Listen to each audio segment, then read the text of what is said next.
सूर्योदय एवं सूर्यास्त के समय सूर्य रक्ताभ क्यों प्रतीत होता है? रक्ताभ माने कि लाल क्यों प्रतीत होता है ना?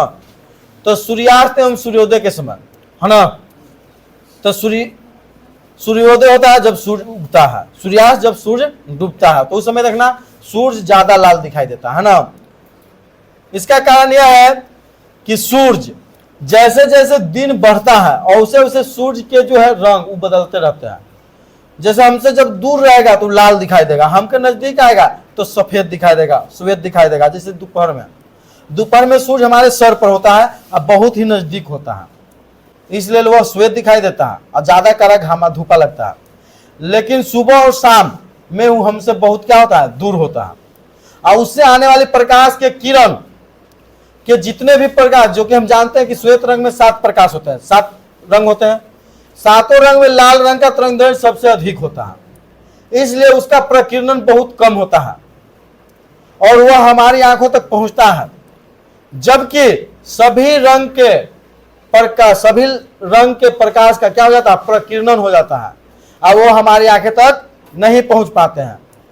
तो हमारी आंख तक कौन पहुंचा, लाल रंग, तो इसलिए हमें वह कैसा दिखाई देगा, लाल दिखाई देगा। अंतर यही है कि लिखेंगे कि जो प्रकाश होता है वो 7 रंगों का समूह होता है, इसमें लाल रंग का तरंगदैर्घ्य सबसे अधिक होता है, इसलिए इसका प्रकीर्णन बहुत ही कम होता है और इसलिए वह हमारे पास तक सबसे पहले पहुंचता है।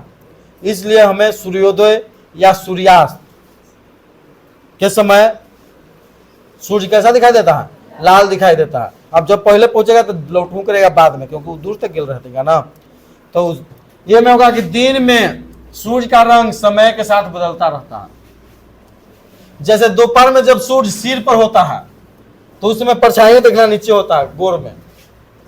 दोपहर के सूर्य सिर पर तो परछाई गोर पर। तो सूर्य के प्रकाश के द्वारा वायुमंडल से होकर पृथ्वी तक आने में तय की गई दूरी न्यूनतम होती है। दोपहर में क्या होती है, न्यूनतम होती है, परंतु सूर्योदय के समय सूर्य के प्रकाश को पृथ्वी तक आने में अधिक दूरी तय करनी पड़ती है। प्रकाश को पृथ्वी तक आने के क्रम में वायुमंडल में मौजूद अधिक सूक्ष्म कणों से होकर गुजरना पड़ता है, जो मुख्य रूप से नीले रंग को प्रकीर्णित कर देते हैं, नीले प्रकाश को प्रकीर्णित कर देते हैं। अतः जो बचा हुआ प्रकाश हमारी आंखों तक पहुंचता है उसमें मुख्य रूप से कैसा रंग होता है, लाल रंग ही होता है। यही कारण है कि सूर्योदय एवं सूर्यास्त के समय सूर्य रक्ताभ प्रतीत होता है। इसको आसानी से लिखेंगे, सूर्योदय एवं सूर्यास्त के समय सूर्य रक्ताभ इसलिए प्रतीत होता है क्योंकि लाल रंग का तरंगदैर्घ्य बहुत अधिक, लाल रंग का तरंगदैर्घ्य सबसे ज्यादा होता है ना, इसलिए उसका प्रकीर्णन सबसे कम होता है और हमारी आंखों तक आसानी से पहुंच जाता है, बहुत दूर अधिक दूरी तय करने के उपरांत में। इसलिए सूर्योदय एवं सूर्यास्त के समय हमें सूर्य क्या दिखाई देता है, लाल रंग, जबकि जितने भी अन्य प्रकाश होते हैं वो हमारे आंखों तक नहीं पहुंच पाते हैं और उनका प्रकीर्णन बीच में ही हो जाता है। वायुमंडल में अनेक धूलकण सबसे प्रकीर्णन हो जाता है। बस यही बात था, इसमें इहो लिखना था। इहो लिख सकते थे कि जैसे जैसे दिन बदलता है, दिन ढलता है, वैसे वैसे सूर्य का रंग भी बदलता है। जिस प्रकार से दोपहर में एकदम सूर्य क्या दिखाई देता है, श्वेत, क्योंकि वह सबसे हमसे नजदीक होता है। लेकिन जब दूर होता है तो लाल दिखाई देता है, क्योंकि दूर से आने वाले प्रकाश की जो रंग है, प्रकाश की किरणें है, वो तो जल्दी आज बहुत देर से पहुंचते हैं। उसके कारण वो जो 7 रंगों का क्या है, मिश्रण है, उसमें सभी रंगों का क्या हो जाता है, प्रकीर्णन हो जाता है। आराम से लिख देंगे। लाल रंग के बारे में जहां आएगा तो तरंगदैर्घ्य अधिक होता है, इसलिए इसका प्रकीर्णन कम होता है, इसलिए रेलवे सिग्नल में यूज करते हैं।